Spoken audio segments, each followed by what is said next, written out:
57 तोळे सोन्याच्या दागिन्यांसाठी मित्रानंच मित्राच्या पाठीत खंजीर खुपसला. मित्रावर चाकूनं हल्ला केला, दागिने लुटले. पण या लुटीचा थरार कसा रचला? बाळूमामाच्या पालखीत नेमकं काय घडलं? जाणून घेऊयात सविस्तर.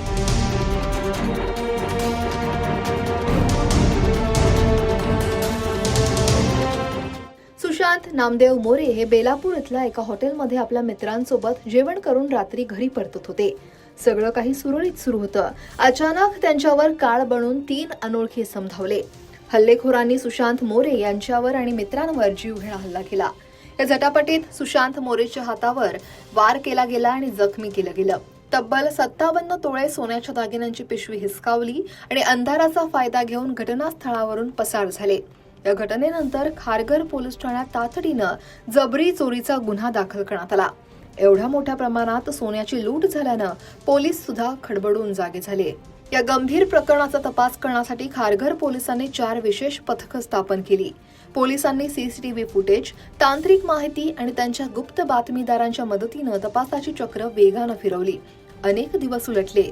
तपास जसजसा पुढे सरकत होता तसतशी पोलिसांना धक्कादायक माहिती मिळू लागली. तपासात असं काहीतरी समोर आलं ज्यावर विश्वास ठेवणं कठीण होतं. या लुटीमागं अनोळखी टोळी नव्हती, तर चक्क फिर्यादी सुशांत मोरे यांचा मित्र अभिनंदन माळी याचाच हात होता.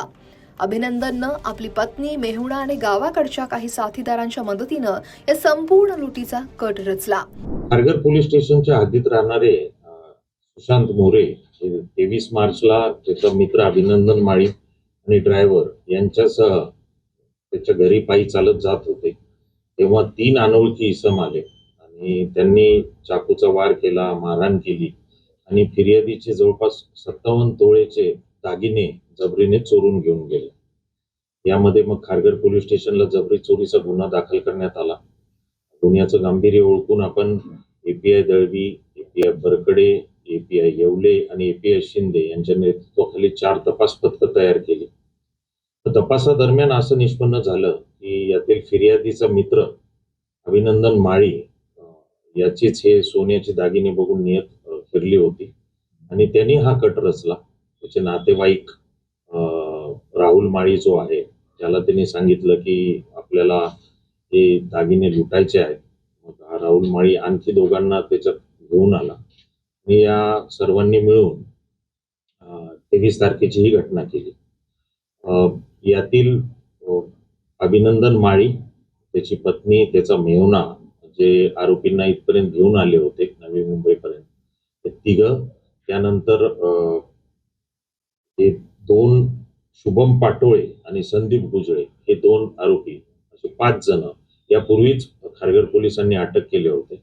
तथापि यातील मुख्य आरोपी ज्यांच्याकडे हा सोन्याचे दागिने सर्व ऐवज होता, हर्षद सगरे आणि राहुल माळी, हे गेले 1-1.5 महिने फरार होते.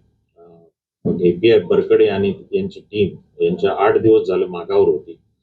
हे मुख्य आरोपी बाळूमामाच्या पालखीच्या मागे जे मेंढरं असतात त्याच्या मागे सामील व्हायची आणि 3-4 जिल्ह्यामध्ये फिरायची, सतत पोलिसांना हुलकावणी द्यायची. आमच्या पथकाने त्यांना शिताफीनं अटक केलेली आहे. त्यांना अटक केल्यानंतर पोलीस कस्टडी रिमांड सध्या घेण्यात आलेला आहे आणि त्यांच्याकडून 57 तोळे दागिने खारघर पोलिसांनी रिकव्हर केलेले आहेत. त्याचप्रमाणे या गुन्ह्यात वापरलेली कार, मोटरसायकल, त्याचप्रमाणे हत्यार हे सर्व सुद्धा रिकव्हर करण्यात आलेले.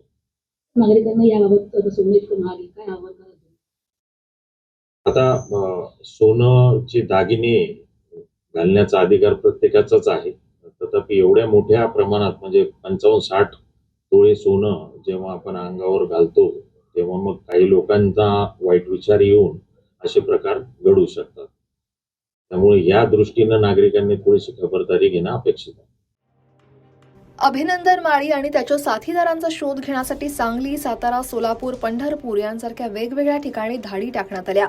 तपासादरम्यान पोलिसांना माहिती मिळाली की मुख्य आरोपी स्वतःच्या बचावासाठी बाळूमामाच्या पालखी सोहळ्यात गर्दीत लपून राहायचा. ही माहिती मिळताच पोलिसांनी पंढरपूर इथं सापळा रचला. मोठ्या शिताफीनं 7ही आरोपींच्या मुसक्या आवळल्या. पोलीस या घटनेचा पुढचा तपास करतायत. पण या घटनेनं एक गोष्ट स्पष्ट केली आहे की पैशाच्या मोहापायी आजकाल मैत्रीचं नातंही सुरक्षित राहिलेलं नाही. नवी मुंबईहून अनिश बाबरसह ब्युरो रिपोर्ट लोकमत.com.